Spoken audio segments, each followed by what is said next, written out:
Hey guys, so I'm back. So this is what we're looking at now that we have the pepperoni added.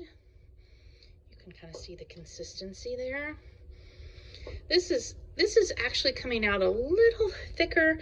I could probably add another can or two of sauce at this point. Sometimes it's hard to tell until I get the pepperoni in and it starts to kind of cook up a bit how that's going to cook down. So I will possibly add just a little bit more here. Again, the reason you want some of that sauce, that a little not too thick, is because you're using those no-bake lasagna noodles, and they really need some of that sauce when you put them in the oven to cook. So, a couple things I want to add just from the last video as an update. Number one, on the garlic. If you don't have fresh garlic, putting some garlic powder to taste.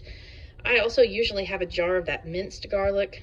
I go through that I buy those huge ones because I use it a lot. But I do think that the fresh garlic is the best option. Second best would be that minced refrigerated garlic, or even that squeezed garlic in a tube. I tend to use that with my basil for this sometimes. And the other thing I wanted to mention was with this pepperoni, I said earlier, just throw it in, but literally you don't do that.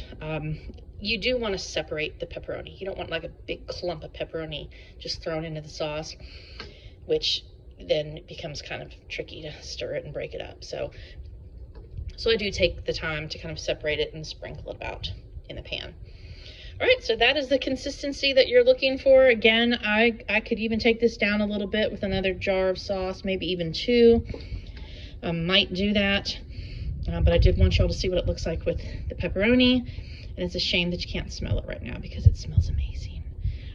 Also, a word about the basil. I mentioned sometimes using basil a little bit. What I'm going to do this time in this batch, I'm actually going to experiment a little bit, a la Carmela Soprano. My husband and I have been watching The Sopranos the last couple weeks, and there was an episode where they describe her homemade lasagna and how she puts a layer of basil in the lasagna, and I thought, maybe I'll try that instead of just putting basil into the sauce. So I'm going to do that this time. I'll let you know later how it turns out. But other than that, that's all I really do the seasoning. Don't really do much salt and pepper. The pepperoni is salty. The sauce is already a little salty, so I tend to do that after it's cooked if I need to. All right, hope this helps. See you in the next video.